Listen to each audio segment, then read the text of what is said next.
Hello, I'm Cherie Harder with the Trinity Forum, and my guest today is thought leader Andy Crouch, the author of Culture Making, Playing God, and his brand new book, Strong Hold it up. and Weak. Nice. Beautiful. Yeah, we're actually going to get to host Andy tonight in an evening conversation at the National Press Club on his book, which you can tune into and see by video on our website at www.ttf.org.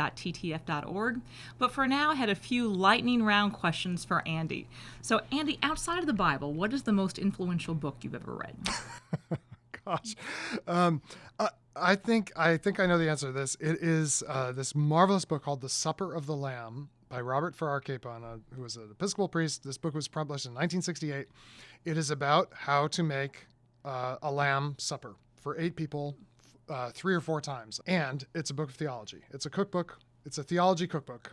And if you ask, like, what book has changed my life and my family's life, this book about how to think about food as a family is actually, it probably changed more about the way we actually live than anything else I've read. Eat a lot of lamb in the Crouch household? We have never made any of the recipes in the book, actually. It's like very old school sort of French cooking that we don't really do in our house, but he has this vision of what it is to live a flourishing life that's really at odds with our modern way of doing food, and it's powerful and profound. So The Supper of the Lamb.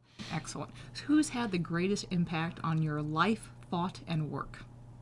That's a related answer. It would be a philosopher named Albert Borgman, who is now retired but taught at the University of Montana for a long time. I've only been with Albert for a few days in my whole life, but his books, which are about technology, and his first big book was called Technology and the Character of Contemporary Life, are books from a deeply Christian, he's a Catholic Christian perspective, but deeply rigorous perspective about what does our modern world promise us and why does it fail to deliver the good life that it promises, and what are the alternatives.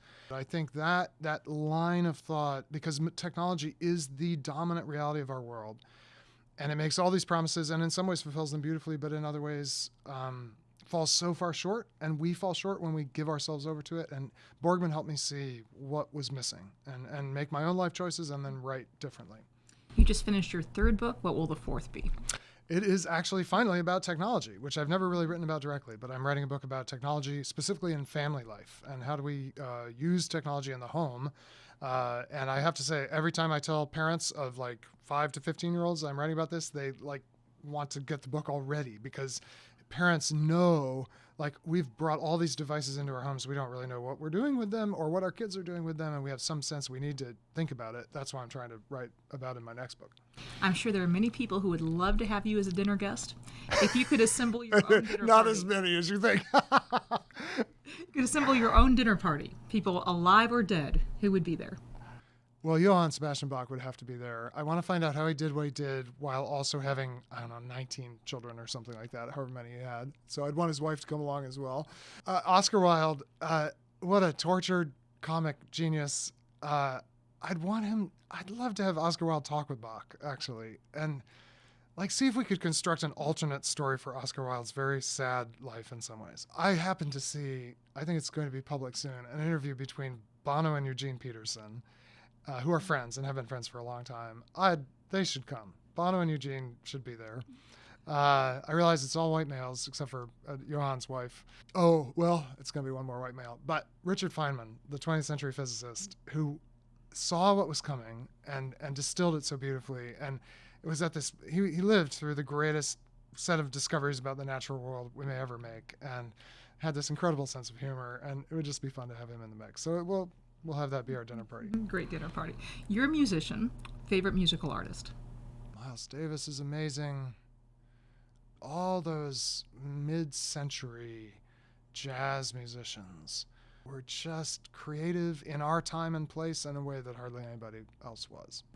After spending almost 20 years in student ministry, what is the single best piece of advice you would give for young leaders? I would say never stop thinking like a liberal arts major. That is, always be learning. You should specialize, get really good at one thing, but just constantly be learning about things that may seem like they have nothing to do with what you do day to day, because real intelligence and real leadership is about making unexpected connections. So I would say just always be learning. Find a way to always be learning. Great advice. Andy, thank you. You're welcome. Andy will be our guest tonight in an evening conversation on his new book, Strong and Weak. If you can't join us in person, please tune into our website, www.ttf.org, to see Andy there. Thanks for joining us.